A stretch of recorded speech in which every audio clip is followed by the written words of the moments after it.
All right, guys, we're here for our next lesson in the book of Joshua, and today we'll be in chapter 19. So just give you a little review of what we've been talking about in chapter 18 leading up to this. So the tabernacle had been moved to Shiloh, where it was going to be there, and Shiloh meant peace. So the tabernacle had finally been brought to a place of peace, instead of wandering around being taken up and taken down every little bit in the desert. So now it had finally arrived at Shiloh, and there were still 7 tribes that were unsettled, 7 tribes that had not gone on to get their land in the promised land. And so Joshua was basically telling them that they need to quit being slack and go and get their land. And so they sent out 3 people from each tribe into the promised land, and they took measurements and took, divided it up with boundaries, and then they drew lots for those pieces of land, and that's where we're at now. The first lot had went to the tribe of Benjamin, and now we are in chapter 19, starting out in verse 1.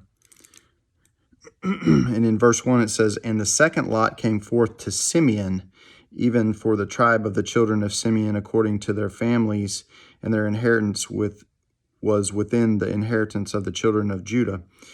And it goes on to talk about all the different places and villages that would be within their realm of what they owned.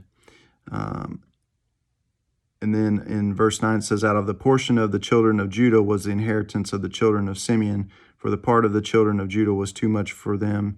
Therefore the children of Simeon had their inheritance within the inheritance of them." So Simeon got part of that land that was in Judah. And so Simeon, that tribe, according to Matthew Henry in his commentary, it was a tribe that was kind of under disgrace a little bit out of all the other tribes. And if you remember in Genesis chapter 34, it was talking about Dinah, their sister, was basically assaulted by Shechem the Hivite. And then through kind of some deceit, Simeon got revenge on the Hivites and ended up murdering many, many Hivites one night. And this angered his father, Jacob, very much so.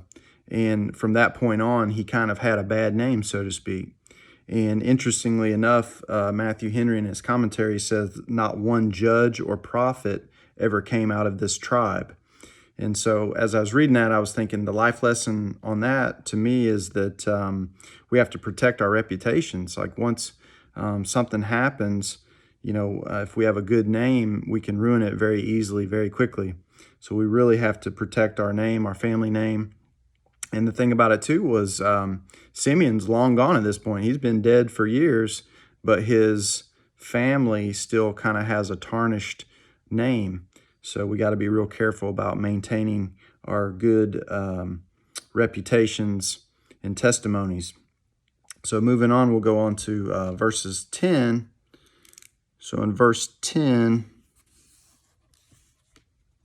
it says, "And the third lot came up from the children of Zebulun according to their families, and the border of their inheritance was unto Sarid, and the border went up toward the sea and Marala, and reached to Debasheth, and reached to the river that is before Jokneam." And if you go down to verse 15, it says, "And Katath, and Nahala, and Shimron, and Idalah, and Bethlehem, 12 cities with their villages," talking about areas that were within their swath of land that was given to them.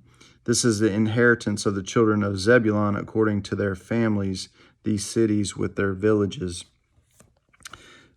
This was a prophecy by Jacob in Genesis 49:13. He prophesied about the different tribes, and the thing he said about Zebulun was that they would be known as a haven for ships.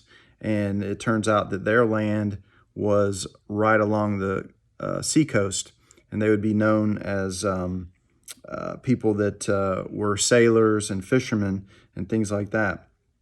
And then included in that swath of land was Mount Carmel, where Elijah had his battles with the prophets of Baal, Nazareth, where Jesus grew up, and then also, as I read in that last verse, Bethlehem was within that area.